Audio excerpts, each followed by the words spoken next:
मुअज़्ज़ज़ मुबल्लिगीन हज़रात, हुफ़ाज़ किराम, उलमा इज़ाम, मेरे बुजुर्गों, नौजवान दोस्तों, अजीज़ बच्चों, प्रधानशी माँ बहनों, अस्सलामु अलैकुम व रहमतुल्लाहि व बरकातुहू।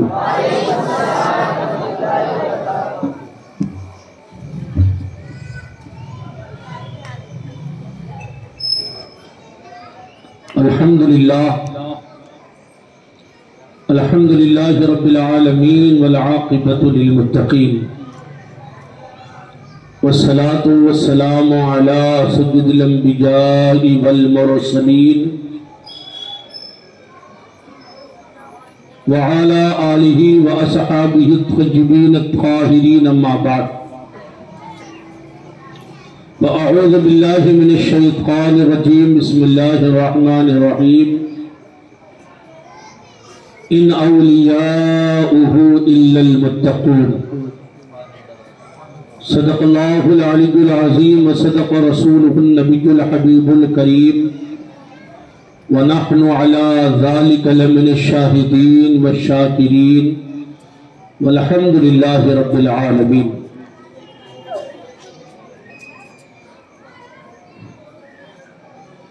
आइए सबसे पहले हम रात इंतहाई अक़ीदत व मोहब्बत के साथ अपने आका व मौला ताजदारी मदीना राहती क़ल्ब व सीना जानी आलमो जानी मारूफ़े फ़िदा हज़रत मुहम्मद रसूलुल्लाह सल्लल्लाहु तआला अलैहि वसल्लम की बारगाह बेकसपना में झूम झूम कर बाबा से बुलंद दुरूद पाक पेश फरमाए। फिर अल्लाहुम्मा सल्लि अला सय्यिदिना मौलाना मुहम्मद व अला आलि सय्यिदिना मौलाना मुहम्मद व बारिक व सल्लिम सलातन व सलामन अलैका या रसूल अल्लाह, सलातन व सलामन अलैका या हबीब अल्लाह सल्लल्लाहु तआला अलैहि वसल्लम।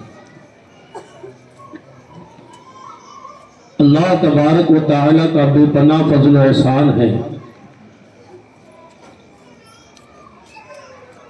कि उस गफूर रहीम करीम रब ने हमें सरकारी गरीब नवाज रज़ियल्लाहु तआला अन्हु की महफिल सजाने की और उसमें हाज़िरी देने की सआदत अता फरमाई।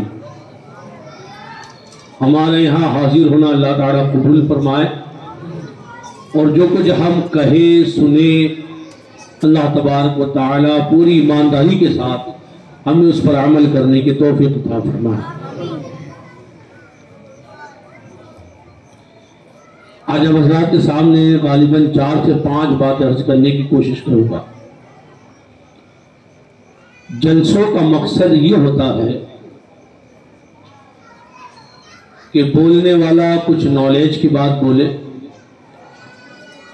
सुनने वाला मालूमात हासिल करने की नीयत से आए और साथ में ये इरादा हो कि दीन सीखूंगा तो इंशाअल्लाह उस पर अमल करने की भी कोशिश करूंगा।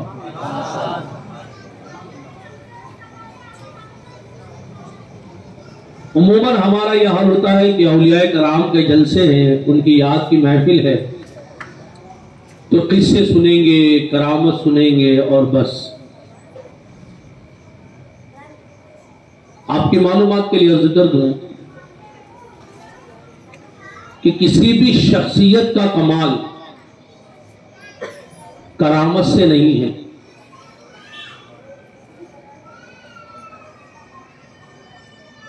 किसी भी शख्सियत, कोई भी अल्लाह का वली, करामत में उनका कमाल नहीं है। अगर कोई वली हो और उनकी एक भी करामत ना हो तो क्या उनका कमाल नहीं है?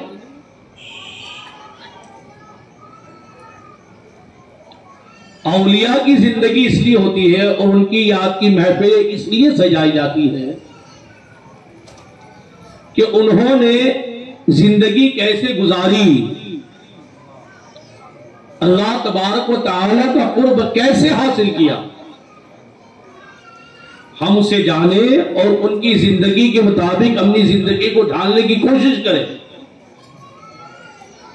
ताकि हम उनके करीब हो, उनके जरिए अल्लाह तबारक व तआला के करीब हो जाए।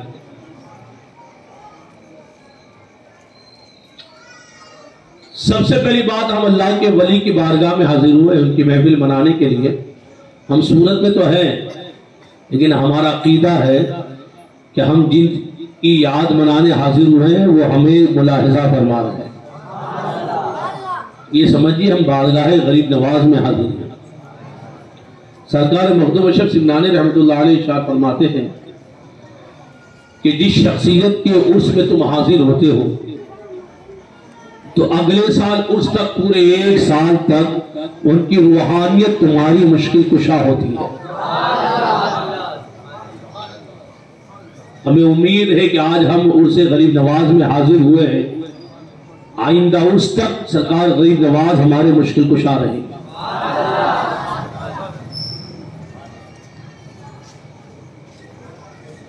हम एक अल्लाह के वली का उर्स मनाने हाजिर हुए हैं। ये अल्लाह के वली होते कौन है?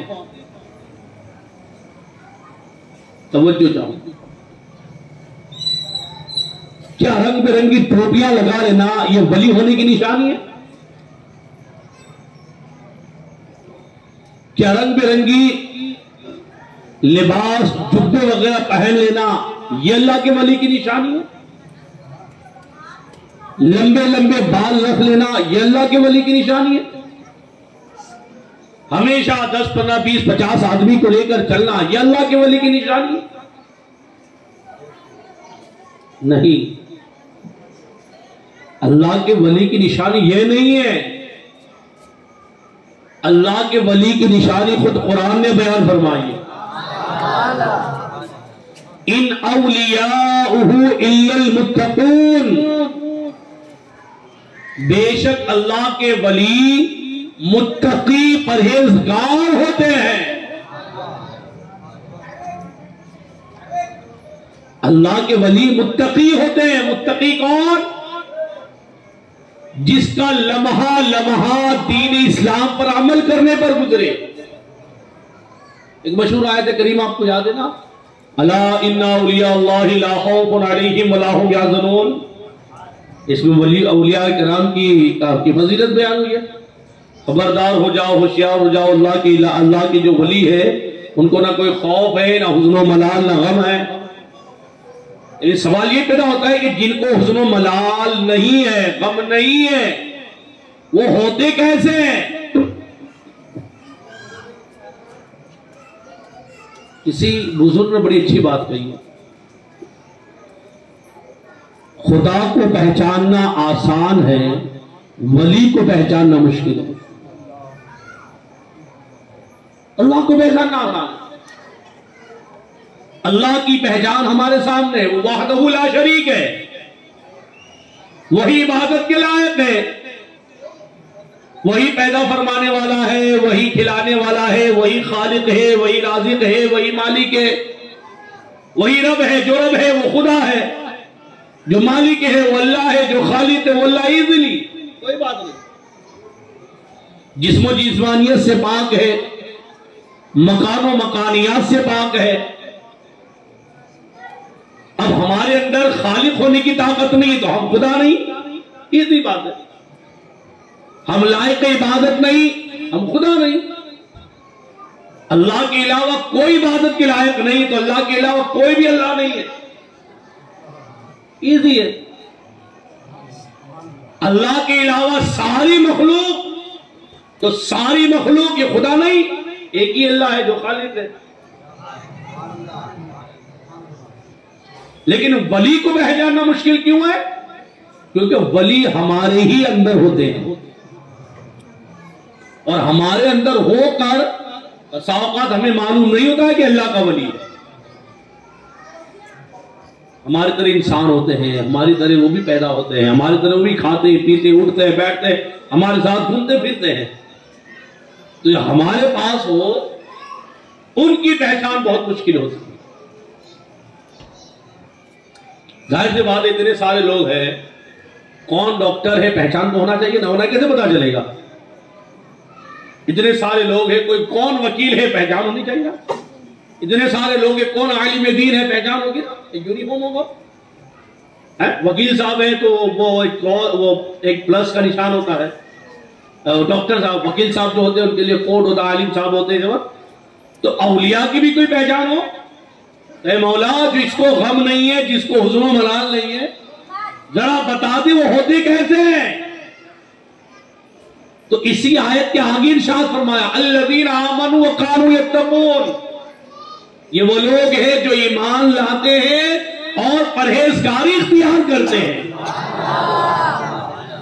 ये नहीं कहा ये वो लोग होते हैं जो करामतें दिखाते हैं।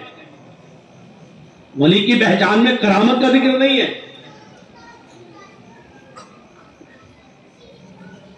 वली की पहचान में हवा में उड़ना नहीं है कि जो उड़ते हैं जैसे सब कौवे वली हो जाएंगे।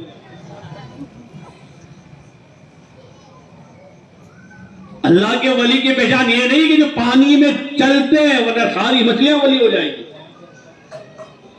अल्लाह के वली की पहचान ये कि जो तकवे वाले हैं,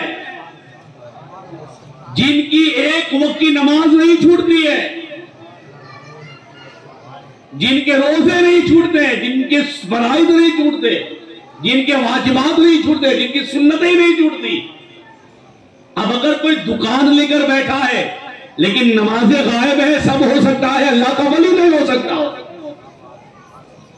भीड़ लगी हो 100, 200, 500, 1000 आदमी की, नमाजें कज़ा हो रही हो, फराइज छूट रहे हो, वाजिबात छूट रहे हो, सुन्नतों की अदायगी नहीं होती है, समझ लेना सब हो सकता है, अल्लाह का वली नहीं हो सकता। आपको समझाने के लिए हजरत जुनैद बगदादी का वाकया सुनाता हूं, बात और आसानी से समझ में आ जाएगी। हजरत जुनैद बगदादी रज़ियल्लाहु ताला अन्हु की बारगाह में एक शख्स मुरीद होने की नीयत से आया। आपकी खानका थी। अल्लाह का फजल एहसान है कि सरकार जुनैद बगदादी की बारगाह में हाजिरी का शरफ ताकीज़ फजील हासिल हुआ। अल्लाह बार बार उस दयार की हाजिरी नसीब फरमावे। एक शख्स आपकी खानका में हाजिर हुआ, पूरे मुकम्मल कई महीने रहा हो, आखिर में उसने इरादा बदल दिया कि अब मैं मुरीद नहीं हूं, मैं मुरीद नहीं होगा, मैं वापस चला जाऊं। ये भी बड़ी चीज है मियाँ।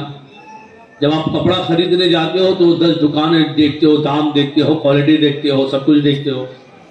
मकान देखने जाते हो, सब कुछ टटोलते हो, इलाका देखते हो, वैल्यूएशन देखते हो, हर चीज देखते हो। लेकिन पीर बनाने जाओ तो देख लिया करो कि लायक है कि नहीं। आजकल भीड़ नहीं देना, देखो जुनैद बगदादी का वाक़या। हज़रत जुनैद बगदादी को कश्फ के जरिए पता चल गया कि फला आदमी इस नियत से आया था और इस नियत से जा रहा था। आपने उसे बुलाया और बुलाने के बाद उसे कहा था कि कहाँ जा रहे हो? और मैं हुजूर वापस घर जा रहा हूं। क्यों? बोले हुजूर मैं मुरीद होने के लिए आया था मगर अब इरादा चेंज कर दिया, वापस जा रहा हूं। क्यों क्यों क्यों मुरीद नहीं होंगे? उसने कहा हुजूर मैंने आपकी कोई करामत ही नहीं देखी।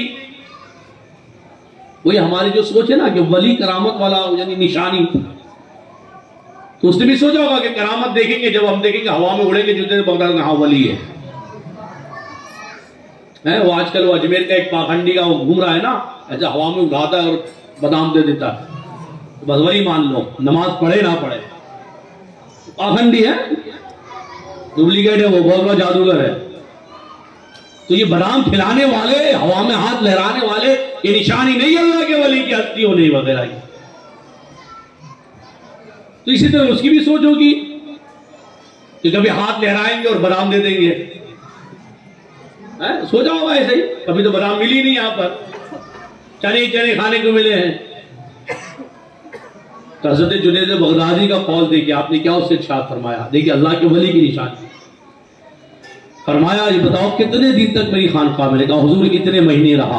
अच्छा इतने महीने रहे, मेरी सुबह देखी, मेरी शाम देखी, मेरा दोपहर देखा, मेरा उठना देखा, मेरा बैठना देखा, मेरी गुफ्तार देखी, मेरी रफ्तार देखी, मेरा किरदार देखा, बड़े हुजूर सब देखा, सुबह शाम आपकी देखी, आपकी मजलिसों में हाजिर हुआ, आपके दस्तरखान पर हाजिर हुआ, आपके दर दौलत कदे पर हाजिर हुआ, फरमाया बताओ इतने दिनों में कभी भी तुमने मेरा एक कदम भी शरीयत के खिलाफ देखा है? एक कदम भी? फरमाया हुजूर ये तो नहीं देखा है। जो कदम उठता है वो शरीयत के मुताबिक, गुफ्तार होती है तो शरीयत के मुताबिक, रफ्तार होती है तो शरीयत के मुताबिक, दस्तरखान होता है तो शरीयत के मुताबिक, सुबह हो रही है तो शरीयत के मुताबिक, दोपहर हो रही है तो शरीयत के मुताबिक, शाम हो रही है तो शरीयत के मुताबिक, हुजूर आपका उठना हो रहा है शरीयत के मुताबिक, बैठना हो रहा है शरीयत के मुताबिक, इबादत हो रही है शरीयत के मुताबिक, नसीहतें हो रही है शरीयत के मुताबिक। जुनैद बगदादी ने फरमाया कि सब अल्लाह के वली की सबसे बड़ी निशानी यह है कि उसका एक एक कदम शरीयत के मुताबिक हो।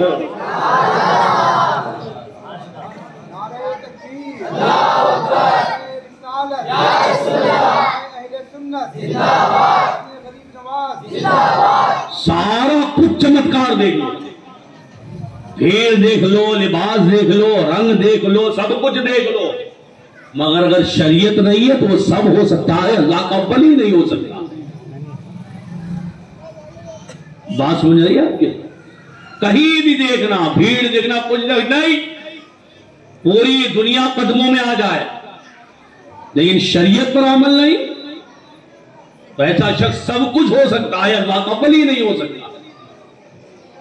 अच्छा, एक बात और जहन में आ गई और मैंने आज के शेड्यूल में भी थी वो बात, जब बात पीर की चली है तो यहां पर बोलना भी बहुत, इसको भी बताना जरूरी है क्योंकि आजकल जगह जगह पीर वजूद में आ रहे हैं और लोग बगैर सोचे समझे मुरीद भी हो रहे हैं। तो पीर कैसा होना चाहिए, शरीयत ने क्या उसके शराइत रखे, उसको भी बयान करना जरूरी है। एक जगह बयान किया था लेकिन यहां आपके सामने थोड़ी और तफसील ज्यादा करते हैं।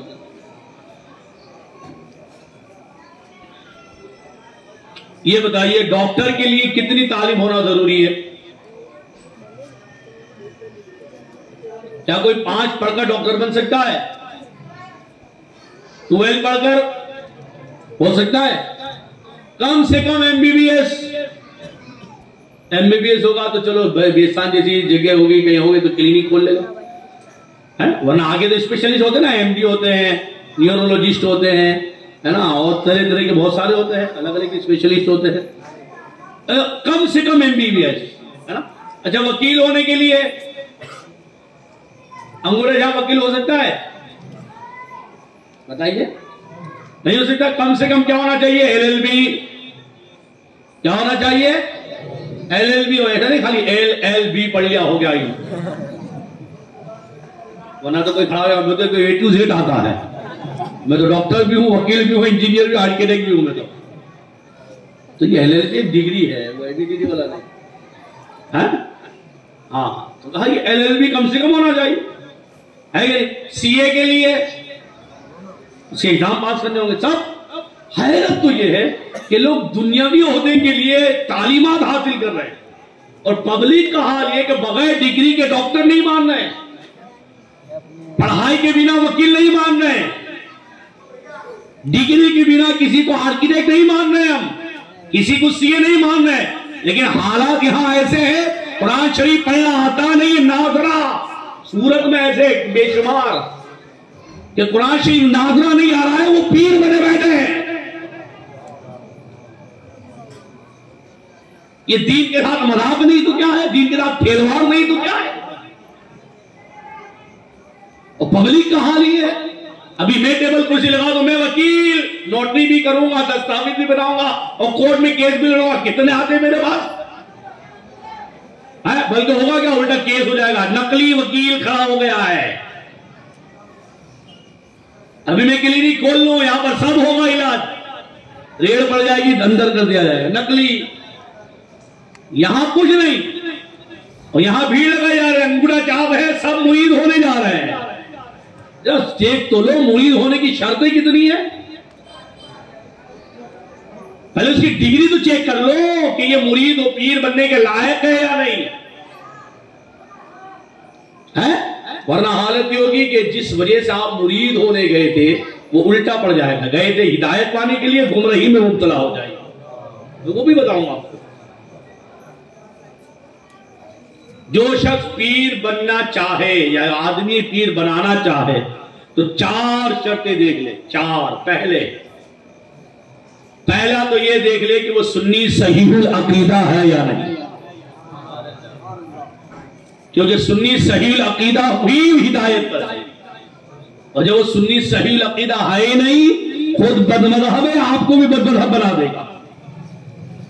खुद गुमराह मुर्तद है, आपको भी गुमराह मुर्तद बना देगा। तो पहले ये देखिए, आजकल कितने मेरे पास लिस्ट है जो देवबंदियों के पीछे नमाज पढ़ ले रहे हैं, वहां हरम में जा रहे हैं, वहां गैर मुक़ल्लिदों के पीछे नमाज पढ़ ले रहे हैं, सूरत में बदमज़हबों के जनाजों में शरीक हो, उनके निकाहों में शरीक हो रहे हैं। तो ऐसे लोग सुन्नी सही अकीदा है, लाभ छट्टी कर ले, मुकम्मल सुन्नी नहीं है।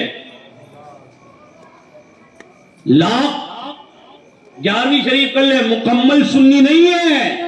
आप सुले कुल्ली हो जाएंगे, दूध में भी न दही में भी, जिसको खड़ी लैंग्वेज में कहते हैं।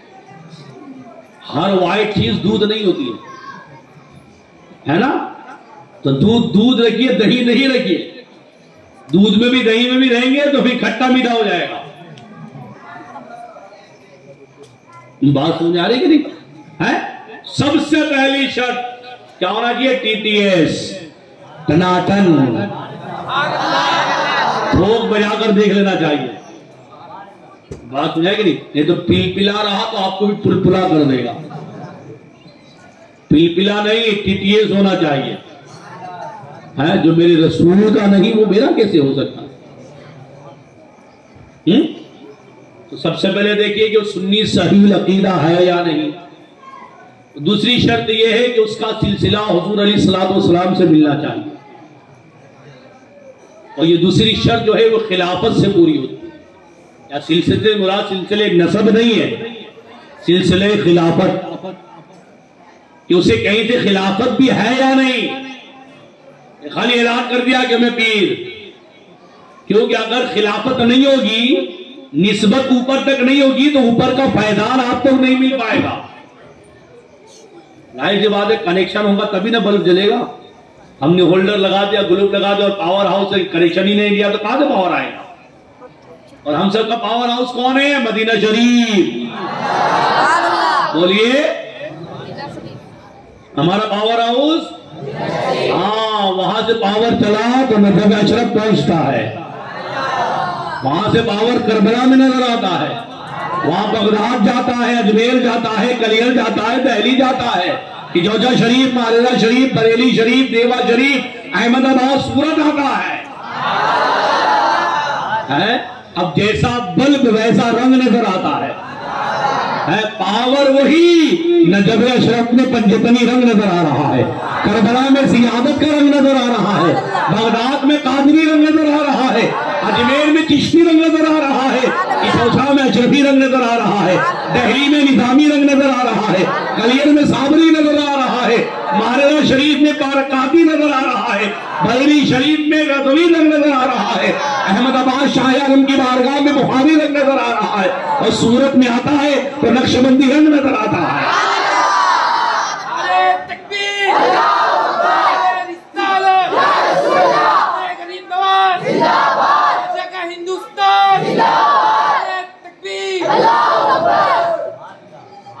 तो जब तक कनेक्शन नहीं होगा ना, पावर नहीं मिलेगा, और जब पावर नहीं होगा तो ईमान का नूर नसीब नहीं होगा, रोशनी नहीं होगी।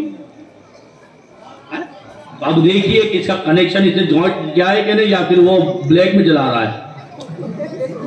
ब्लैक के भी कनेक्शन होते हैं ना, मीटर लेने का डायरेक्ट खेड़े डाल देने का, डायरेक्ट वाले में मत जाना, वरना कभी भी रेड पड़ सकती है,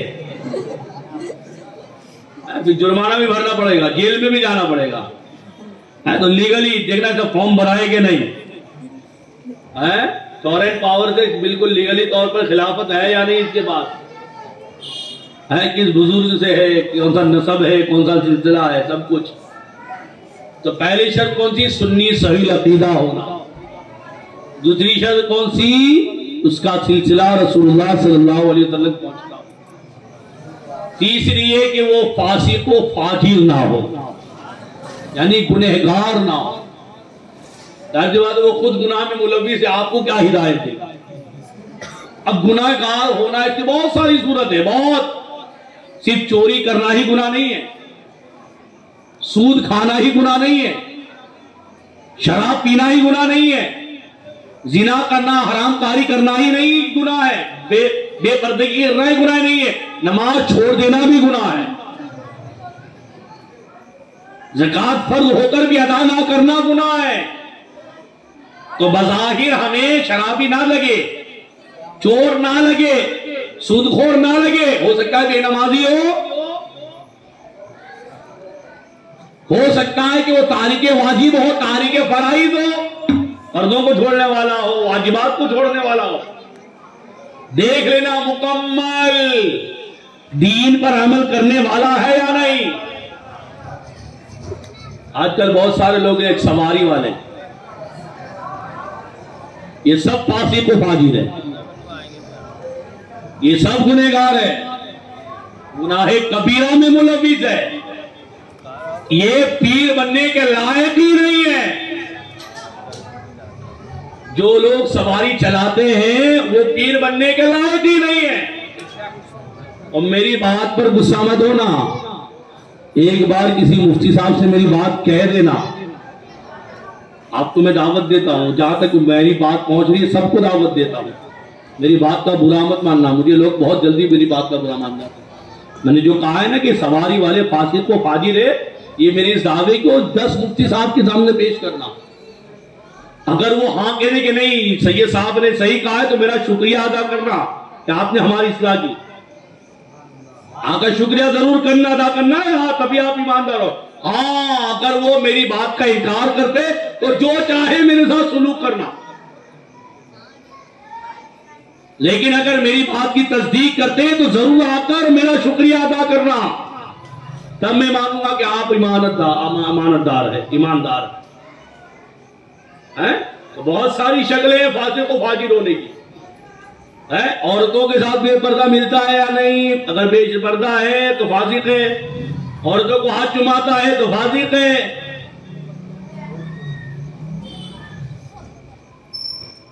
बात समझ आ रही है कि नहीं?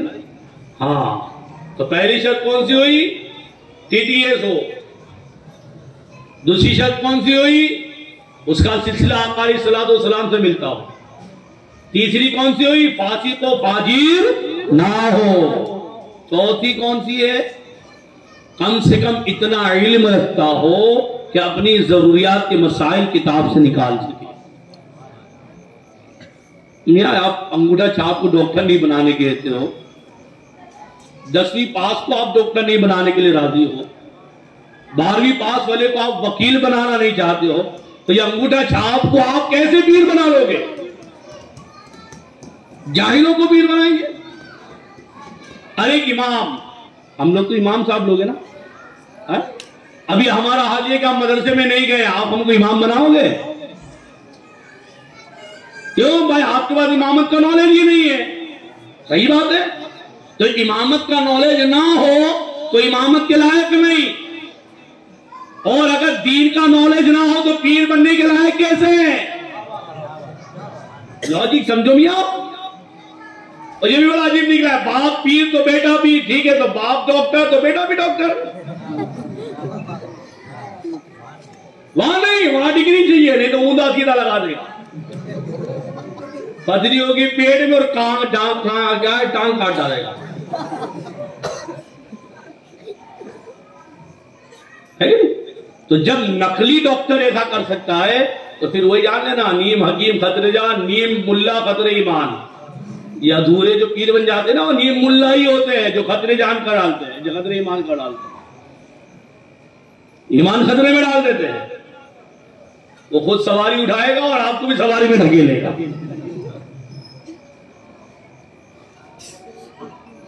बात समझ आ रही? मेरी बात, सारी बात आप रिकॉर्ड कर रहे हैं, मैं बड़ी जिम्मेदारी से बोल रहा हूं। किसी को कुछ भी हो, एक नहीं 10 मुफ्ती साहब से बोलना। ये मसला मुफ्ती साहब के दरबार का है, चाय की टपरी पर बहस करने वाला मसला नहीं है। और ये जाहिल गद्दी नशीनों का भी मसला नहीं है। ये पीर साहब, ये मुफ्ती साहब के दारुफ्ता का मसला है, वहां पेश करना है। गलत हो तो जो चाहे मेरे साथ करना, और सही हो तो शुक्रिया अदा करना जरूर।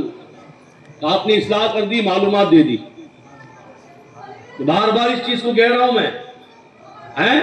और जो लोग इस लायक नहीं है उनकी भी इस्लाह करें कि आप छोड़ दें ये सब मसले, कौम को गुमराह ना करे, लोगों को गुमराह ना करे, लोगों को दीन से ना दूर करे, लोगों को भटकाए नहीं। पहले जाइए, काबिल बन के आइए। बात हो जाएगी नहीं। ये चार जो मैंने शर्तें बयान की ना, सुन्नी सही अकीदा हो, उसका सिलसिला अकाल-ए-सलात-व-सलाम से मिलता हो, फासिक हो, फाजिर ना हो, कम से कम इतना इल्म रखता हो कि अपने जरूरत के मसाइल शरीयत के निकाल सके।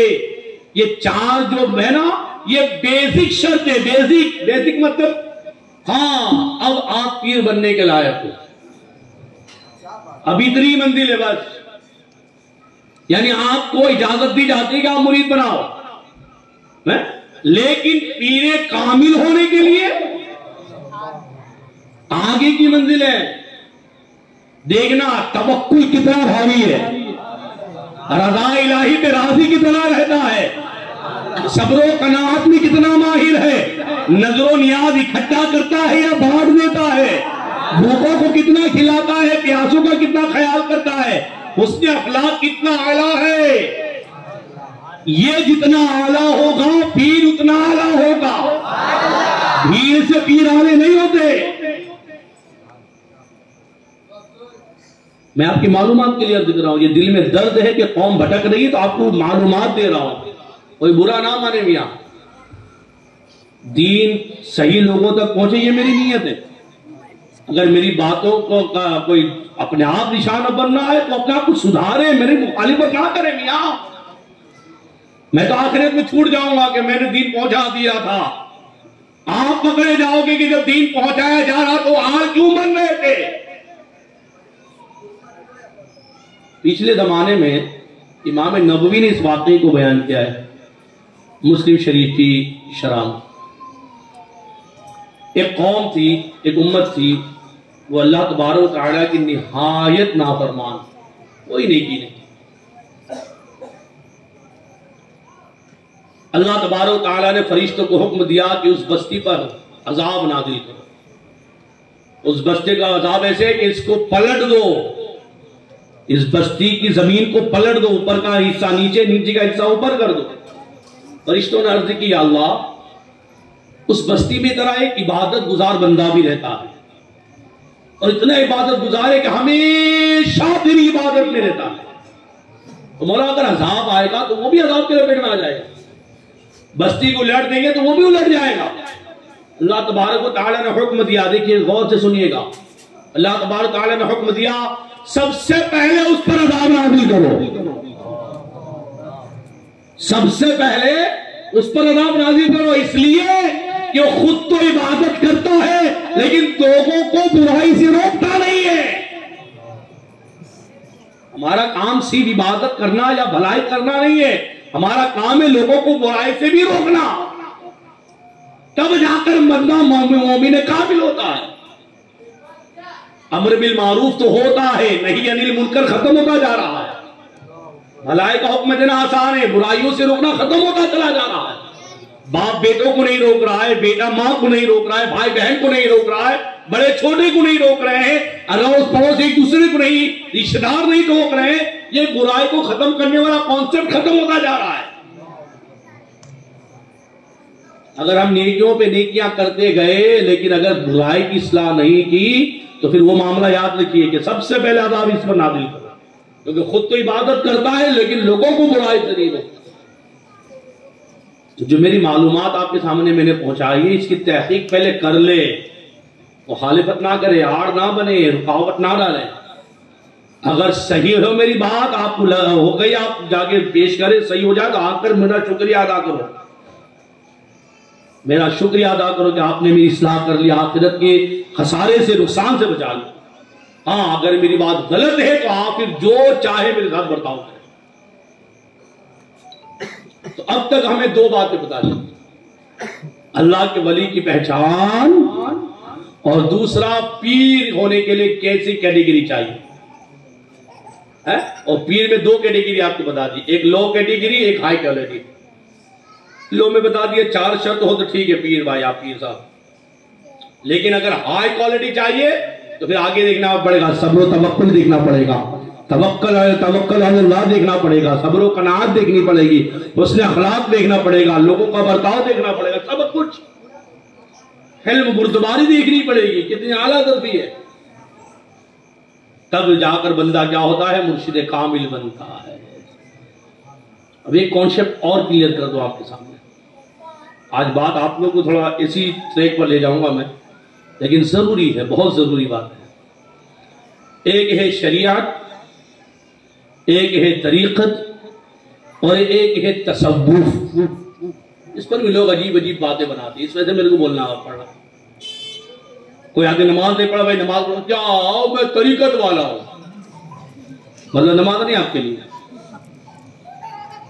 वो भाई कौन, आपका नाम क्या, सूफी फलाना। अरे यार तू सूफी है, तसव्वुफ जानता नहीं हो, तू कहते अपने आप को तसव्वुफ जानता भी है, बगैर तसव्वुफ जाने सूफी। सूरत में रहता नहीं और सूरती तू, गुजरात में रही नहीं हो, गुजराती तू, तसव्वुफ तू जानता नहीं, सूफी तू। अजीब कॉन्सेप्ट लोगों ने बना लिया। रसूलुल्लाह सल्लल्लाहु अलैहि वसल्लम ने जो दीन दिया था, उस दीन को छोड़कर एक अपना ही दीन, अपने ख्यालात का दीन। आइए मैं बताऊं शरीयत क्या है, तरीकत क्या है और तसव्वुफ क्या है। हजरत जुनैद बगदादी रहमतुल्लाह अलैह ने शरीयत और तरीकत समझाने के लिए बहुत अच्छी मिसाल दी, बहुत आसान। फरमाया शरीयत बाल है, तरीकत मांग है। मांग निकाल देना, बाल जब तिरछी मांग हो या सीधी मांग हो, बालों के अंदर मांग निकलती है ना, है क्या नहीं। तो फरमाया शरीयत बाल है और तरीकत मांग। बगैर बाल के मांग निकाल सकते हो? बोलिए, कोई गंजा मांग निकाल सकता है? अगर कोई कहे कि मैं शरीयत वाला नहीं तरीकत वाला, तो बोला गंजा मांग निकाला। यही हुआ ना, हम शरीयत वाले नहीं, हम तरीकत वाले, तो तुम गंजे हो जो मांग निकालते हो। जुनैद बगदादी ने तो ये सिखाया है कि बाल वाले मांग निकालते हैं, शरीयत वाले ही तरीकत वाले हैं। अच्छा, कुछ लोग ये भी कहते हैं कि हम शरीयत की मंजिल में थे, अब तरक्की करके तरीकत की मंजिल में चले गए, यानी वो मंजिल छूट गए। वो तो जीना समझते हैं, यानी सीढ़ी समझते हैं कि पहला बगत छूटा तो दूसरे कर दिया, जब दूसरे बगत में पहुंचे पहला बगत छूट गया, पहले माले पे पहुंचे दूसरे माले पहुंचे पहला माला छूट गया। नहीं, शरीयत और तरीकत में ये ताल्लुक नहीं है। शरीयत और तरीकत में मांग और बाल का ताल्लुक है कि अगर मांग मौजूद है तो बाल भी मौजूद होंगे। अगर आपको मांग मिल गई है तो ये मतलब नहीं कि आपके बाल छूट गए।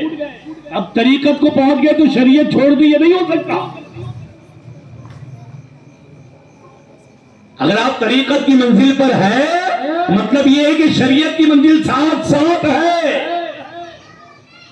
अब आइए और इसके कॉन्सेप्ट को क्लियर हुआ, बड़ी मालूमात वाली है और रिकॉर्डिंग हो रही है, इससे और भी मैं बोल रहा हूं कि बहुत आसानी से लोगों को समझ में आएगा। जो जो सुनेगा, जहां जहां सुनेगा, जब जब सुनेगा, बहुत आसानी से समझा रहा हूं। मैं और कॉन्सेप्ट क्लियर कर दूं शरीयत और तरीकत का। उलमा तो जानते ही है, वो सब आया है, जानकार लोग सब जानते हैं, लेकिन जो गलत फहमी में मुब्तला है उनके लिए बात है। अच्छा चल ये भी बता दूं कि लोगों के सोचना क्या है तरीकत के बारे में। एक साहब से गालिबन से 4-5-7 साल पहले बात हुई थी, वो मुझ पर कुछ सवालात लेकर आए थे, तो इसी तरह बात चली। तो नहीं ये शरीयत है, नहीं ये तरीकत है, नहीं ये तरीकत में आता है, नहीं ये तो मैंने कहा भाई आप शरीयत कितनी जानते हैं? खैर वो अपनी बात है, लेकिन जब उन्होंने तरीकत बताया, आप बताइए तरीकत आप क्या जानते हैं? तो कहने लगा कि हजरत जो आप जुम्मा में जुब्बा पहनते हो ना, वो तरीकत है। जब बेइल्मों के पीर बनोगे, मुरीद बनोगे ना, तो ऐसी तरीकत जानोगे। ये बेइल्मों का मुरीद होने का नतीजा। किसी ने रंग बिरंगी टोपी को तरीकत समझ लिया, रंग बिरंगे लिबास को तरीकत समझ लिया, रंग बिरंगी महफिल को तरीकत समझ लिया, भीड़ भाड़ को तरीकत समझ लिया, अजीब अजीब हरकतों को तरीकत समझ लिया। अब आपको बताओ एकदम आसान लफ्जों में तरीकत, शरीयत तरीकत दोनों। दो तीन अल्फाज बोलूंगा, दो तीन जिहतों से आपको समझाऊंगा। पहला यह है कि शरीयत ये थ्योरी है और तरीकत प्रैक्टिकल है। तो पढ़े लिखे जान रहे हो है? और आसान करता हूं, शरीयत नॉलेज है और तरीकत प्रैक्टिकल है। शरीयत इल्म है, उस इल्म पर अमल करने को तरीकत क्या है? कुछ नहीं मियां, बहुत इजी है। और आपको आगे बता दूं, अकीमुस्सलाह, नमाज कायम करो, ये शरीयत है। और नमाज पढ़ना ये तरीका है, क्योंकि अकीमुस्सलाह ये तालीम है और नमाज पढ़ना ये अमल है। तालीम शरीयत है, अमल तरीकत है। अमल का नाम तरीकत है। आड़ी कड़ी महफिल, आड़े कड़े लिबास, आड़े कड़ी गुफ्तगू का नाम तरीकत नहीं है। और मेरा दावा है कि आज तक जितने भी पीरे तरीकत, बहुत सारे करीबी हमारे, और जो अल्लाह माशाल्लाह जो हमारे हक और सही है पीरे तरीकत की बात नहीं है, बहुत सारे हम में ऐसे है कि पीरे तरीकत लिखते हैं बड़े नाज से, लेकिन उन्हें खुद नहीं मालूम होता तरीकत किसको कहते हैं। अजीब अजीब तरीकत बनी, अजीब अजीब तरीकत शुमार, समझ रहे हैं आप है? और आपको समझा, शरीयत रास्ता है और तरीकत उस पर चलने को कहते हैं। शरीयत का माना ही रास्ता होता है। डिक्शनरी उठाइए ना, और आप में से जो लोग उम्रा और उम्रा की शहादत पाए होंगे, वहां जगह जगह अरब में देखा शार इब्राहिम, शार खलीलुल्लाह, शार उमर अब्दुल अजीज, शार अब्दुल मलिक वगैरह वगैरह नाम हुआ। शार मतलब रोड, अब देखें मेन रोड, ये रोड, वो रोड, ये रोड, वहां शारे लिखा रहता है, शारे है। तो शरीयत का माना ही रास्ता होता है। ये रास्ता कौन सा है? जो अल्लाह ताला की तरफ जाता है, जो हिदायत का रास्ता है, जो जन्नत का रास्ता है, जो रसूलुल्लाह सल्लल्लाहु अलैहि वसल्लम का रास्ता है। तो शरीयत की जो तालीमात है वो एक रास्ता, एक वे है, और तरीकत उस पर चलने को तरीकत कहते हैं। अकीमुस्सलाह, नमाज कायम करो, आपने सीख लिया, आप साहिब शरीयत हो गए उतने हिस्से के। साहिब शरीयत का मतलब जानने वाले, जानने वाला है, आलिम शरीयत, आलिम शरीयत उतने हिस्से, और उस पर आपने अमल कर लिया, अब आप उतने हिस्से के तरीकत वाले हो गए। वर्कअ मारा गई, रुकू करने वाले के साथ रुकू करो, ये हो गई शरीयत। और रुकू किया, उस शरीयत का तरीकत हो गया। अतिमुस्सियाम, रोजे रखो, कुतिबा अलैकुमुस्सियाम, तुम पर रोजे फर्ज किए गए, ये हो गई शरीयत। रोजा रखा, पूरा किया, हम हो गए तरीकत वाले।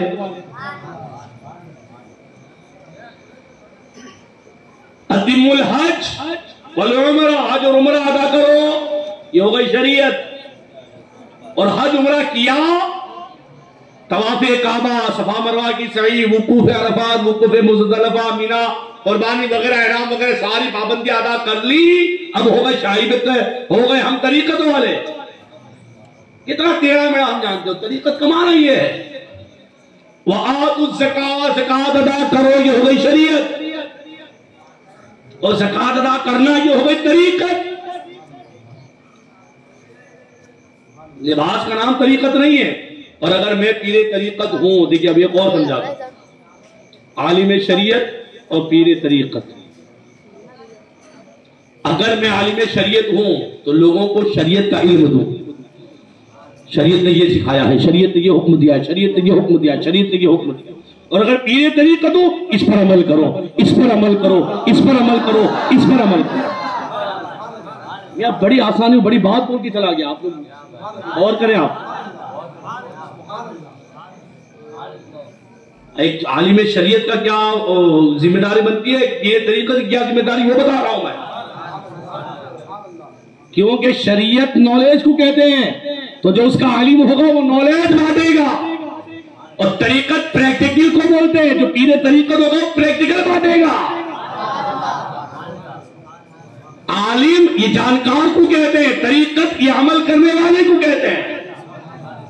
तो अगर आप आलिम है तो इल्म बांटिए, और अगर आप पीरे तरीकत है तो अमल बांटिए।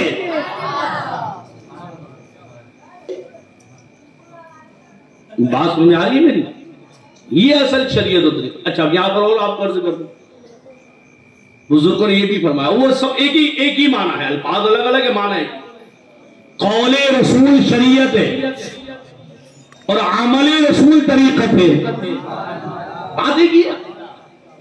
हुजूरी ने फरमाया की मुसला, और हुजूर ने नमाज अदा फरमाई है। तो कौले रसूल हासिल करोगे आलिम कहलाओगे, और अमले रसूल पर अमल करोगे तो पीरे तरीकत कहलाओगे। है? अब आपको ये भी क्लियर हो गया यार, ऐसा तो हमारे हर इमाम साहब पीरे तरीकत है, इसीलिए बात है। पीर नहीं है लेकिन तरीकत वाले तो है। अल्हम्दुलिल्लाह उलमा का हाल है कि वो आलिम भी है और आमिल भी है। और ये भी कॉन्सेप्ट क्लियर है, बहुत सारे पीरे तरीकत नाम के है ही नहीं, तो उनकी नमाज़ें गायब है, रोजे गायब है, शरीयत गायब है, फराइज गायब है, वाजिबात गायब है। अब इसमें भी वही शरीयत वाली लॉजिक आपके सामने पेश करता कि ठीक है हमको तरीका समझ में आ गई।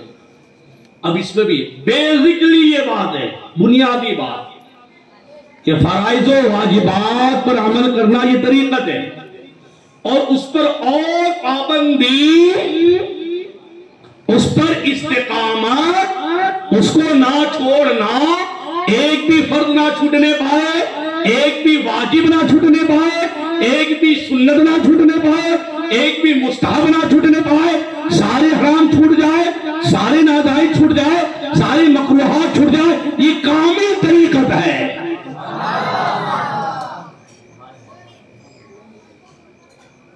बात समझ आ रही कि नहीं? है? तीन बात जब तक आपको समझाई, एक वली किसे कहते हैं, पीर के शराइत क्या है, तीसरा शरीयत और तरीक़ा। अब एक बच जाता है तसव्वुफ, इसको भी आप सीख लीजिए, और अगर अभी नहीं समझ में आया तो रिकॉर्डिंग सुनते रहेगा बाद में। तसव्वुफ भी प्रैक्टिकल को कहते हैं, मगर इसका ताल्लुक दिल से होता है। हुजूर अलैहिस्सलातु वस्सलाम के इरशाद गिरामी है कि इंसान के जिस्म में एक गोश्त का लोथड़ा है, अगर वो सही तो सब सही, वो बिगड़ गया तो सब बिगड़ गया। और वो क्या है? दिल। वो क्या है? दिल। सबसे पहले यही बिगड़ता है, ये बिगड़ेगा तो सब बिगड़ेगा। आज नमाज नहीं पढ़नी है, ये कौन कहता है? यही कहता है। रोजे नहीं रखना, ये कौन कहता है? यही से होता है इरादा है। चलो आज जुगाड़ खेलते हैं, ये कौन कहता है? यही कहता है। लेकिन अगर ये सुधराओ, नहीं जुगाड़ नहीं खेलेंगे, यही कहता है। दारू नहीं पिएंगे, यही कहता है। ब्याज नहीं खाएंगे, यही खा। तो जिसका ये सुधरा है सब सुधर गया है? तो तसव्वुफ में इसको सुधारने की का काम होता है। तसव्वुफ में इस पर कंट्रोल करना सिखाया जाता है। तसव्वुफ बना है सौफ या साफी से। अगर साफी से बना है तो इसका मतलब होगा साफ, क्लियर, साफ सुथरा। और सौफ ऊन को कहते हैं। असहाबे सुफ़ा जो होते हैं ना, असहाबे सुफ़ा जो मस्जिद नबी शरीफ में रहते थे, वो ऊनी लिबास पहनते थे। वो गरीब होते थे, गरीब थे, लेकिन शरीयत और दीन पर अमल करने वाले थे। वो मजबूत तरीकत वाले थे, वो कामिल तरीकत वाले थे। उनकी तरफ निस्बत करते हुए इस इल्म को इल्म तसव्वुफ कहा जाता है। लेकिन दोनों का एक ही काम क्या है? दिल से हसद को दूर किया जाए, दिल से कपट को दूर किया जाए, दिल से जलन को दूर किया जाए, दिल से दुश्मनी को दूर किया जाए, दिल से बुराई को दूर किया जाए। बल्कि ये कह लीजिए एक ही जुमले में, दिल को मासिवल्लाह से खाली किया जाए। अल्लाह ताला के अलावा अगर इस दिल में कोई है तो अल्लाह और उसके रसूल की मोहब्बत बस। अगर आपका दिल ऐसा हो गया तो आप कामिल तसव्वुफ वाले, और जब आपका दिल ऐसा हुआ तो आप सूफी, वरना तूफी। अब लंबे लंबे बाल हो, कुछ भी हो, लेकिन जब मस्जिद में ये ऐसा है, वो ऐसा है, या ऐसा करता है, वैसा, मौलवी ऐसे, मौलवी ऐसे, मौलवी ऐसे, कुछ ना हो, मौलवी की कमर रखा है, सूफी नहीं है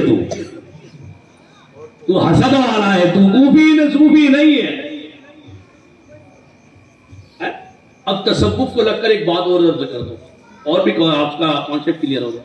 यही हजरत जुनैद बगदादी रज़ियल्लाहु, मेरे उस्ताद गिरामी हजरत मुफ्ती रज़ाउल हक साहब क़िबला, जिनके पास मैंने बुखारी शरीफ पढ़ी है, उन्होंने इस कौल को जिक्र किया था। गालिबन मुझे याद आ रहा है, किताब में भी इसको पढ़ा हूं मैं।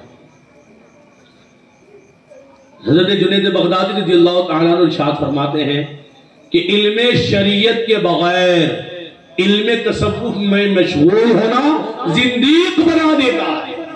और आला हज़रत ने इसको फतवा रज़विया में भी नक़ल किया है, देखिए याद है, आला हज़रत अलैहि रहमतुल्लाह रिज़वान ने इसको फतवा रज़विया में भी नक़ल किया है कि बगैर इल्मे शरीयत सीखे इल्मे तसव्वुफ में मशगूल होना ये जिंदीक, जिंदीक बोलते हैं मुनाफिक की किस्म को। अब शरीयत का इल्म क्या? हराम व हलाल का इल्म, फराइज व वाजिबात का इल्म, सुन्नत व मुस्तहब्बात का इल्म, जायज़ व नाजायज़ व मकरूहात का इल्म। ये इल्म लिए क्या जायज़ है, क्या नाजायज़ है, क्या फर्ज है, क्या वाजिब है, क्या सुन्नत है, क्या मुस्तहब है, क्या मकरूह है, क्या जायज़, क्या नाजायज़, इस सीखे बिना अगर इल्म तसव्वुफ में जाएगा तो फिर वही कहेगा रंग बिरंगी तरीकत, फिर वही टोपी को तरीकत बताएगा, वही जुब्बे को तरीकत बताएगा, वही हुजूम को तरीकत बताएगा, वही लाइटिंग को तरीकत बताएगा। और हमने देखा है कि ऐसे लोग जिंदीक हो गए हैं, क्योंकि ऐसे ही लोग भी कहते हमें शरीयत की जरूरत नहीं, समझ जाना, जहां का शरीयत की जरूरत नहीं, जिंदीक, दीन से खारिज।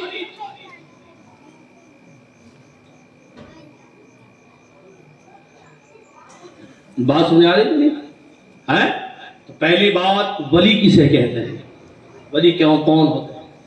पीर की शराइत, शरीयत व तरीक़त और तसव्वुफ।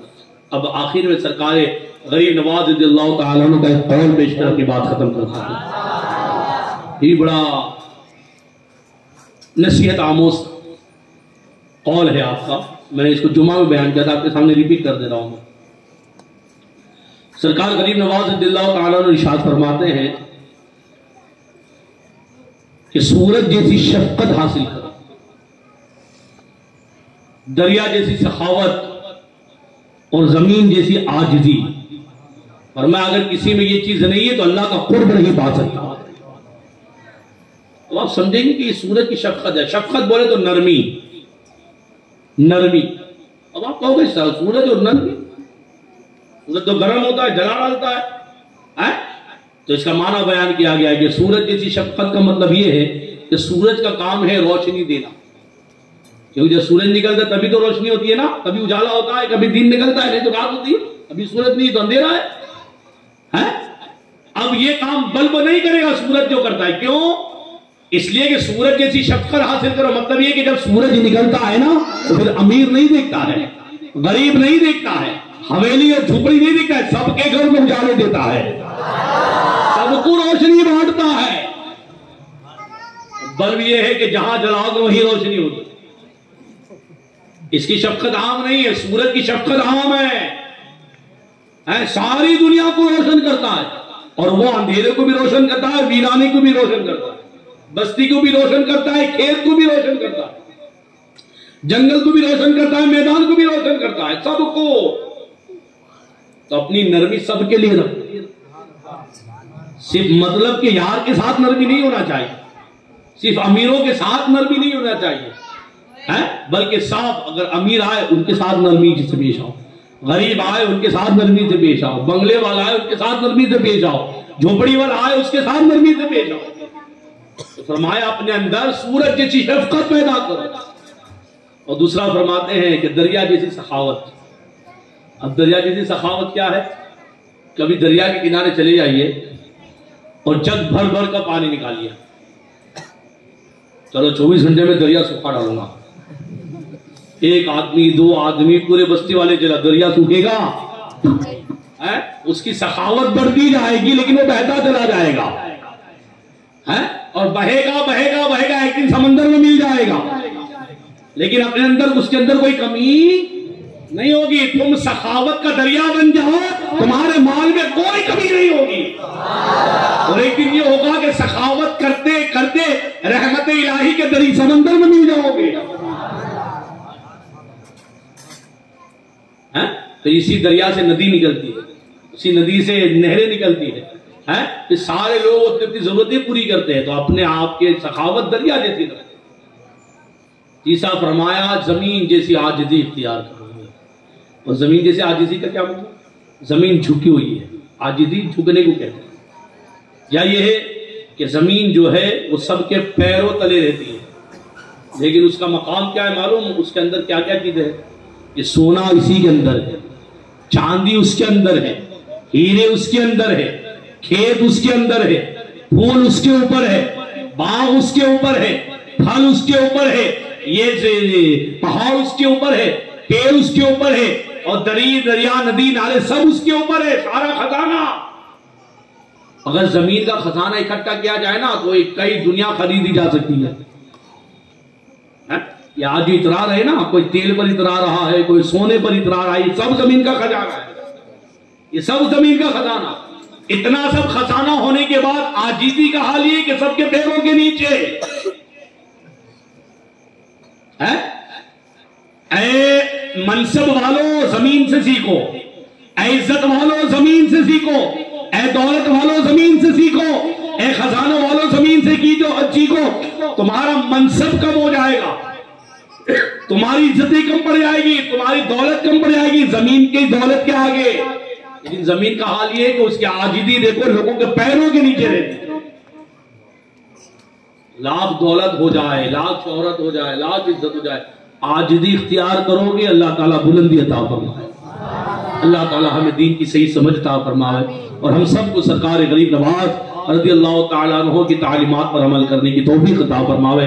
सरकार गरीब नवाज रज़ी अल्लाह तआला अन्हु के फैज़ान करम से अल्लाह ताला हम तमाम को मालामाल फरमावे। आमीन आमीन बिजाही नबील करीम सल्लल्लाहु तआला अलैहि वसल्लम। अस्सलामु अलैकुम व रहमतुल्लाहि व बरकातुहू।